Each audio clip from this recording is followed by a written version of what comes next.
घड़ी का इशारा पूरे 9 बज चुके हैं और नेशन एट 9 में मैं हूं आपके साथ पूजा मोहन पांडे। नेशन एट 9 पर हम बात करते हैं देश के पूर्व से लेकर पश्चिम तक, उत्तर से लेकर दक्षिण तक हर हलचल की जानकारी आपको देने की होती है कोशिश, जिसकी शुरुआत करेंगे प्रधानमंत्री नरेंद्र मोदी की खबर के साथ।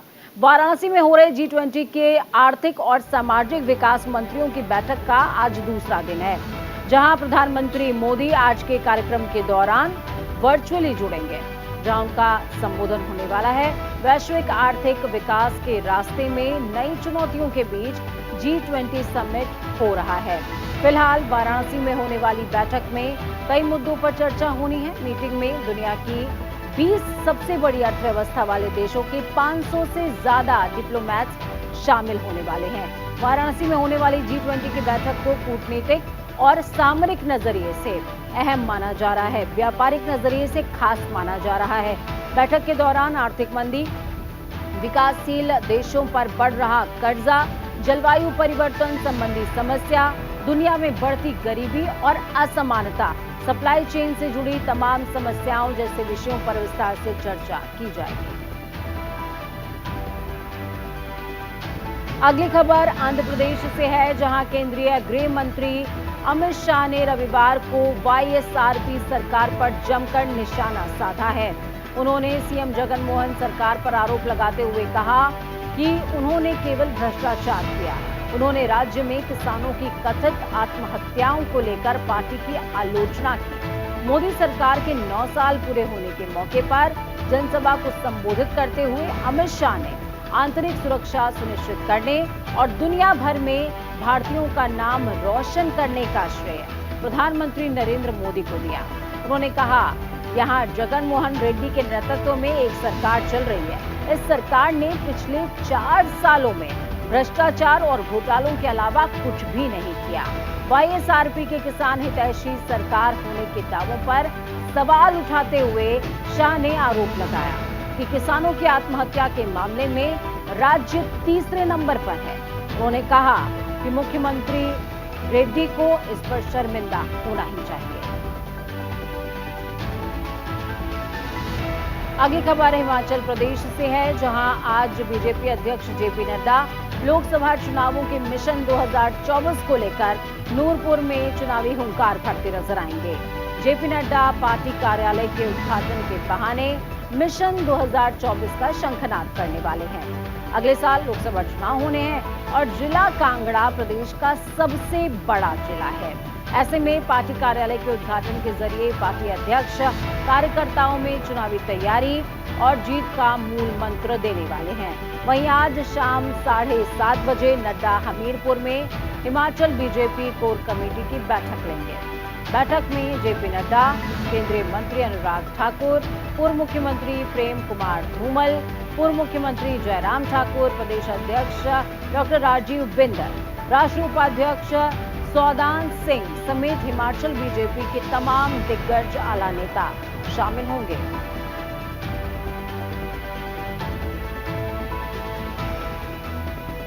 अगली खबर में बात मध्य प्रदेश की होगी, जहां आज कांग्रेस महासचिव प्रियंका गांधी वाड्रा जबलपुर से मध्य प्रदेश विधानसभा चुनावों के लिए कांग्रेस पार्टी के चुनाव अभियान का आगाज करेंगे, विजय शंखनाद करेंगी। प्रियंका गांधी मां नर्मदा का पूजन अर्चन करेंगी। शहीद स्मारक में बड़ी जनसभा को संबोधित करने वाली हैं। पुलिस के मुताबिक प्रियंका गांधी को लेकर खतरे के इनपुट भी मिले हैं। इसी को ध्यान में रखते हुए पुलिस अलर्ट मोड पर है। करीबन 200 अफसर और जवान उनकी सुरक्षा में तैनात रहेंगे। प्रियंका गांधी सुबह 10:30 बजे डुमना एयरपोर्ट पहुंचेंगी। इसके बाद हेलीकॉप्टर से 11:15 बजे गौरी घाट पहुंचेंगी।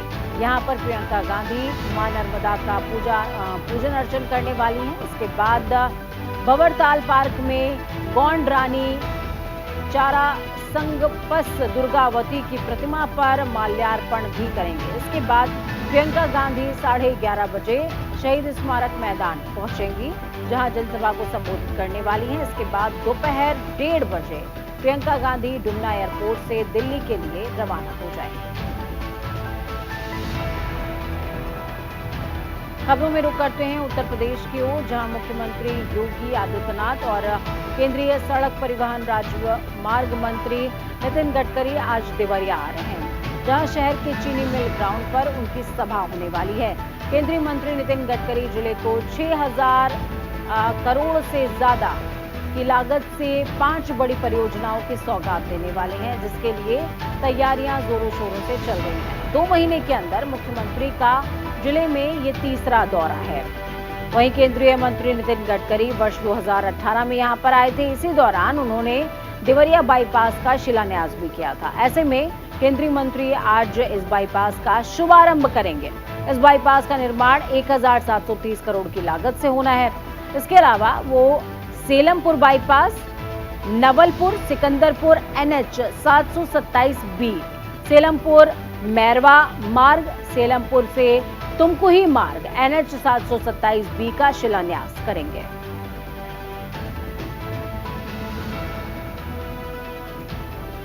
अगली खबर जम्मू कश्मीर से आ रही है, जहां पर श्रीनगर स्थित राजभवन में महाराष्ट्र के मुख्यमंत्री एकनाथ शिंदे ने उपराज्यपाल मनोज सिन्हा से मुलाकात की। इस दौरान मुख्यमंत्री ने पर्यटन, सांस्कृतिक आदान प्रदान और आर्थिक विकास को मजबूत करने महाराष्ट्र भवन बनाने के लिए श्रीनगर में भूमि आवंटन का अनुरोध किया है। उपराज्यपाल ने कहा, प्रधानमंत्री नरेंद्र मोदी के नेतृत्व में प्रदेश ने चुनौतियों को अवसरों में तब्दील किया है। जम्मू कश्मीर अब सफलता और समृद्धि का प्रतीक बन गया है। महाराष्ट्र के मुख्यमंत्री एकनाथ शिंदे ने कहा कि अगले साल होने वाले लोकसभा चुनाव में बीजेपी पूर्ण बहुमत के साथ चुनाव जीतेगी।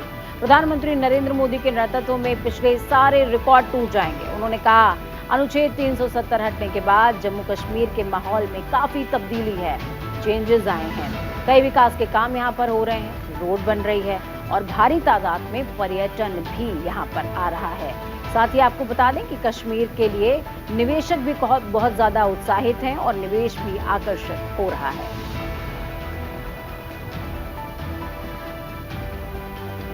खबर राजस्थान से है, जहां पर मुख्यमंत्री अशोक गहलोत ने बीते रविवार को कहा कि राजस्थान में कांग्रेस सरकार के कार्यकाल में विकास का इतिहास बन गया है। उन्होंने कहा, पिछले 70 साल में राज्य में 250 कॉलेज खोले गए, यानी कि 250 कॉलेज। उनकी सरकार के 4.5 साल के शासन में 300 कॉलेज खोले गए, लड़कियों का विशेष ध्यान रखा गया और 130 कॉलेज उनके लिए खोले गए। गहलोत ने प्रतापगढ़ में कई विकास कार्यों के शिलान्यास, लोकार्पण और उद्घाटन समारोह को संबोधित करते हुए कहा कि प्रतापगढ़ जिले में 5 साल में कृषि, संस्कृत, लड़कियों के कॉलेज सहित 7 कॉलेज बने, जबकि राजस्थान के किसी भी जिले में 7 कॉलेज नहीं बने। उन्होंने कहा, क्षेत्र के विधायकों ने जो मांगा सरकार ने मना नहीं किया, इसलिए राजस्थान में विकास का इतिहास बन गया है। साथ ही उन्होंने कहा, सरकार ने SC/ST के लिए नया कानून बना दिया, जिससे अधिकारी इस बजट को कहीं और खर्च कर ही नहीं पाएंगे। SC/ST के मद में ही उन्हें खर्च करना पड़ेगा।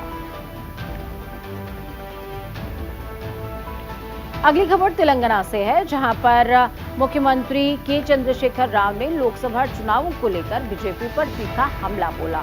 उन्होंने कहा, देश के लोग बदलाव चाहते हैं, केंद्र बिना किसी निर्देश के शासन कर रही है, जो देश के विकास के लिए एक बड़ी समस्या है, बाधा है। उन्होंने वंशवाद की राजनीति को लेकर कहा, पार्टी के संस्थापक दादा पिता के नाम पर राजनीति बंद होनी चाहिए, हमें नामदारी नहीं कामदारी चाहिए। केसीआर ने कहा, ये देश के लोगों पर निर्भर करता है कि वो ऐसी सरकारों को सत्ता में लाएं जिनके काम करने का तरीका अलग हो। बुद्धिजीवियों से लोगों की आकांक्षाओं के अनुरूप एक साथ आने की अपील करते हुए उन्होंने कहा कि दिल वालों और दिमाग वालों की एकता की जरूरत है। मध्य प्रदेश और महाराष्ट्र से BRS में शामिल होने वाले नेताओं का स्वागत करते हुए सीएम केसीआर ने कहा कि वो तेलंगाना में लागू की गई पार्टी की तमाम नीतियों और विकास परियोजनाओं से प्रभावित होकर हमारे साथ आए हैं, जिसको अब वो मध्य प्रदेश में भी फैलाएंगे। अगली खबर गुजरात से है, जहां पर आज अहमदाबाद कोर्ट में बिहार के उप मुख्यमंत्री यानी कि तेजस्वी यादव के खिलाफ मानहानि मामले में सुनवाई होगी। गुजरात के लोगों को ठग बताने के मामले में, मानहानि मामले में ये सुनवाई होगी। इससे पहले बीते शनिवार को शिकायतकर्ता की ओर से 3 गवाहों को कोर्ट में पेश किया गया था। कोर्ट ने सुनवाई के बाद मामले में अगली सुनवाई के लिए आज की तारीख निर्धारित की थी। आपको बता दें, मामला वायरल वीडियो में गुजराती लोगों को तेजस्वी यादव की ओर से ठग शब्द के कथित इस्तेमाल से संबंधित है। इस मामले में 26 अप्रैल को शिकायत दर्ज की गई थी। पहली सुनवाई में 1 मई को याचिकाकर्ता का बयान दर्ज हुआ। दूसरी सुनवाई में मेट्रोपॉलिटन कोर्ट ने मामले की जांच के आदेश दिए थे, जिसकी आज सुनवाई होगी। खबरों में एक बार फिर से बात करेंगे राजस्थान की, जहां कोटा में रविवार को लोकसभा अध्यक्ष ओम बिरला का काफिला एक हादसे का शिकार हो गया। सार्वजनिक परिवहन की एक बस ओम बिरला के काफिले में जा घुसी और पुलिस एस्कॉर्ट वाहन से टकरा गई। इस हादसे में 3 पुलिस वाले घायल हो गए। हालांकि ओम बिरला की गाड़ी को कोई नुकसान नहीं पहुंचा है। घायल पुलिस कर्मियों को कोटा के MBS हॉस्पिटल में भर्ती कराया गया, जहां उनका इलाज जारी है। दरअसल ओम बिरला उत्तर प्रदेश के इटावा में खेल उत्सव में प्रतिभाग के लिए जा रहे थे। इस दौरान उनका काफिला राजस्थान के कोटा से गुजर रहा था। हादसे की जानकारी मिलने के बाद पुलिस अधिकारियों ने अस्पताल पहुंचकर डॉक्टरों से घायल पुलिस कर्मियों का बेहतर इलाज सुनिश्चित करने को कहा है। खबरों में रुख करते हैं गोवा का, जहां पणजी में आज से G20 के सदस्य देश के सर्वोच्च लेख परीक्षक संस्थानों का 3 दिवसीय सम्मेलन की शुरुआत होगी। भारत के नियंत्रक महालेखा परीक्षक गिरीश चंद्र मुर्मू इस सम्मेलन के उद्घाटन सत्र को संबोधित करेंगे। सम्मेलन में ऑस्ट्रेलिया, ब्राजील, इंडोनेशिया, दक्षिण कोरिया, रूस, सऊदी अरेबिया, तुर्की, बांग्लादेश, मिस्र, मॉरिशस, नाइजीरिया, ओमान, स्पेन, संयुक्त अरेबिया अमीरात, मोराको और पोलैंड के सर्वोच्च लेखा परीक्षक प्रतिभाग लेने वाले हैं। इसके अतिरिक्त आमंत्रित देशों और अंतर्राष्ट्रीय संगठनों के प्रतिनिधि मंडल भी शामिल होंगे। समूह के विचार विमर्श के लिए 2 प्राथमिकताएं समुद्री अर्थव्यवस्था और आर्टिफिशियल इंटेलिजेंस की जवाबदेही तय करना होगी।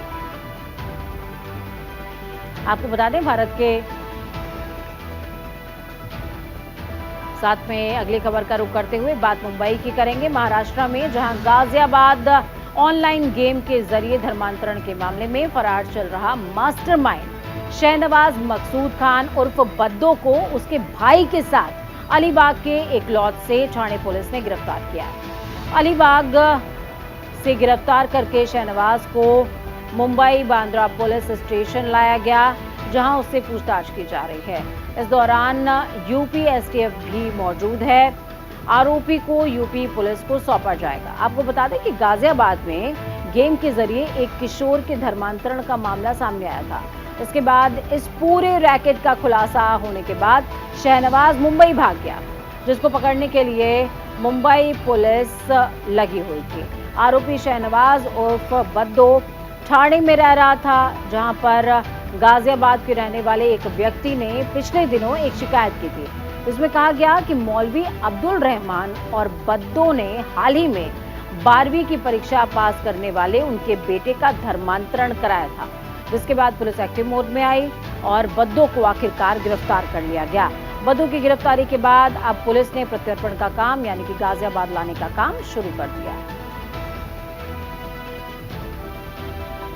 अगली खबर पश्चिम बंगाल से है, जहां पर ठाकुर नगर में तृणमूल कांग्रेस के राष्ट्रीय महासचिव अभिषेक बनर्जी के समर्थकों, केंद्रीय बंदरगाह, जहाज रानी और जलमार्ग राज्य मंत्री शांतनु ठाकुर के समर्थकों और मातुआ महासंघ के सदस्यों के बीच रविवार को गहमा गहमी देखने को मिली। टीएमसी और बीजेपी दोनों पार्टियों ने एक दूसरे के खिलाफ हमले के आरोप लगाए हैं। आपको बता दें, अभिषेक बनर्जी ने रविवार को पश्चिम बंगाल के उत्तर 24 परगना जिले में मतुआ समुदाय का गढ़ माने जाने वाले ठाकुर नगर का दौरा किया था।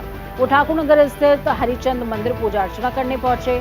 अभिषेक बनर्जी के दौरे से पहले ठाकुर के समर्थकों और मतुआ महासंघ के नेताओं ने काले झंडे लहराए और टीएमसी नेता के खिलाफ वापस जाओ के नारे लगाने लगे।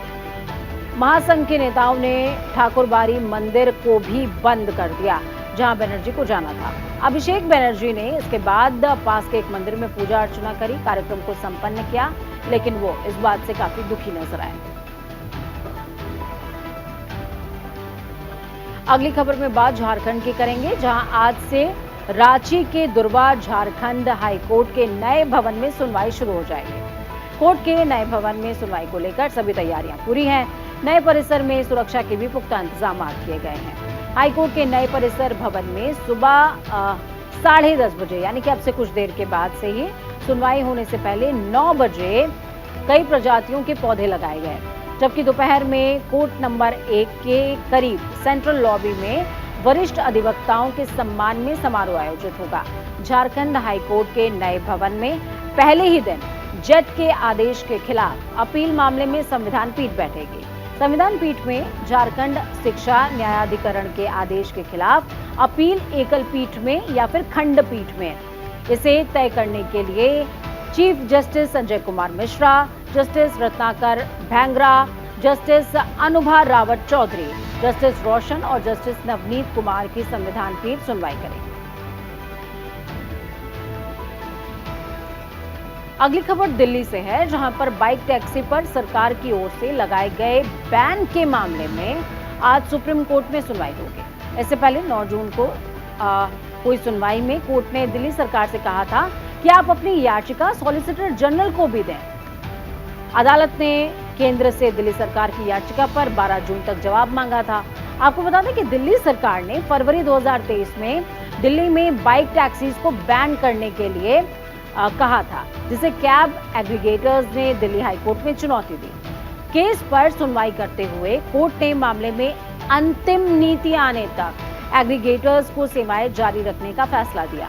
दिल्ली सरकार ने 26 मई को हाईकोर्ट के इस फैसले को सुप्रीम कोर्ट में चुनौती दी, जिस पर जस्टिस अनिरुद्ध बोस और जस्टिस राजेश बिंदल की वेकेशन बेंच सुनवाई कर रही है।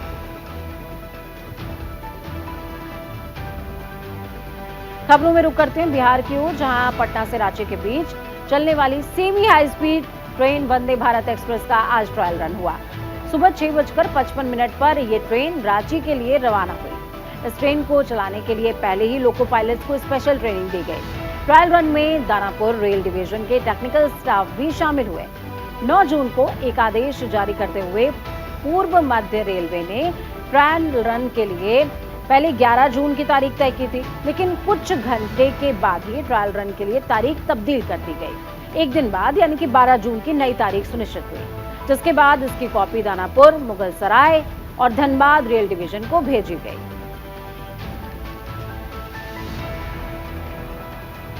अगली खबर है हरियाणा से, जहां सूरजमुखी की एमएसपी पर खरीद करने के लिए किसान संगठनों ने आज पीपली में महापंचायत का फैसला किया।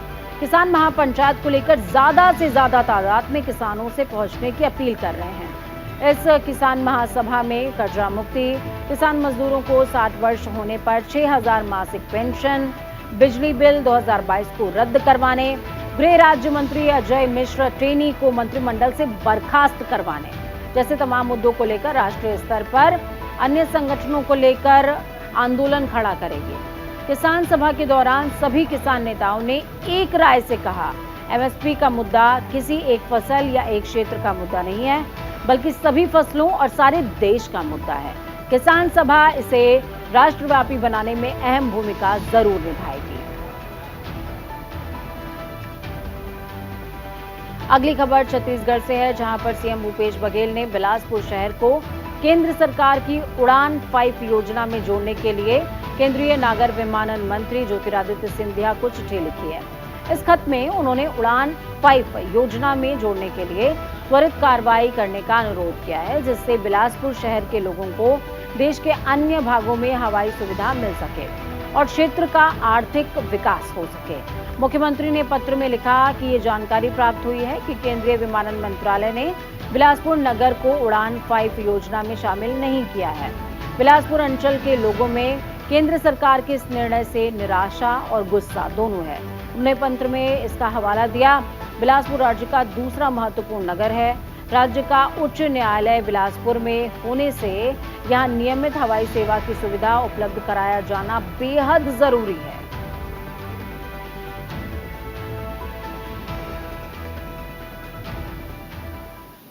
तो वहीं राजधानी जयपुर के निम्स यूनिवर्सिटी में मोटिवेशनल सेशन फॉर यूथ का आयोजन किया जाएगा। इस मोटिवेशन सेशन में इंटरनेशनल स्पीकर अरफीन खान और राधिका चीमा मौजूद रहेंगे।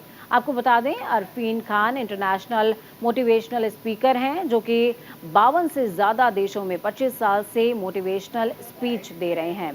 तो वहीं राधिका चीमा डिविजा हर्बल केयर की डायरेक्टर हैं। युवाओं को जिंदगी में कुछ कर गुजरने के संदेश को लेकर ये मोटिवेशनल स्पीच होगी।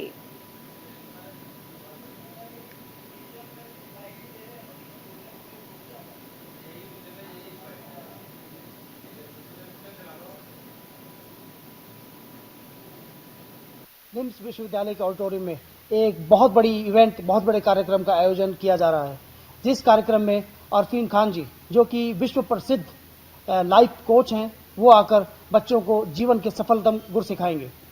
मैं समझता हूं ये एक ऐसी दुर्लभ घटना है जिसको छोड़ना, जिसको मिस करना किसी भी युवा के लिए संभव नहीं होना चाहिए। आप जरूर आइएगा 9:30 बजे के बीच में। फर्स्ट टाइम एवर निम्स में, इनफैक्ट मेरा फर्स्ट टाइम एवर कोई भी बड़े एजुकेशन इंस्टीट्यूशन में, मैं आपको एक सेमिनार, एक मोटिवेशनल सेमिनार, एक लाइफ चेंजिंग प्रोग्राम होने वाला है। तो आप जरूर आइए, बिकॉज मैं आपको लिख के दे रहा हूं कि आपकी लाइफ बदल जाएगी। जैसा कि आप सब जानते ही हैं कि निम्स यूनिवर्सिटी में एक सेमिनार होने जा रहा है जो अरफीन खान जी कर रहे हैं, उसमें पार्टिसिपेट मैं भी कर रही हूँ। मैं आने वाली जो फीमेल्स हैं उनको ये मैसेज देना चाहती हूँ कि जो जीना है वो बहुत जरूरी है और दिखना उससे भी ज्यादा जरूरी है। आप जीते तो हैं लेकिन जीवित दिखना बहुत जरूरी है। मैं ये मैसेज देना चाहती हूँ कि मेरी लाइफ स्टोरी से मैंने जो गलतियां की, मैंने जो डिसीजन लिए, मेरे जो आत्मविश्वास है, अगर किसी भी फीमेल को वो टच करता है, वो अपने जीवन में उतारता है या कुछ वहां से सीख कर लेके जाता है, तो मेरा आना यहाँ पर सफल होगा। तो इस सेशन से जुड़िए, क्योंकि मोटिवेशनल स्पीकर एग्जैक्टली आपकी लाइफ में क्या चेंजेस लाते हैं ये आपको भी नहीं पता चलेगा। क्योंकि जब नाव चला रहे होते हैं ना, तो पतवार बहुत छोटी भूमिका निभाती है, लेकिन नाव को दिशा देती है, दशा देती है और किनारा भी देती है। वक्त छोटे से ब्रेक का है। ब्रेक के उस पार खबरों का सफर लगातार जारी रहेगा। बने रहिए न्यूज इंडिया के साथ, क्योंकि हम हैं राष्ट्र की आवाज।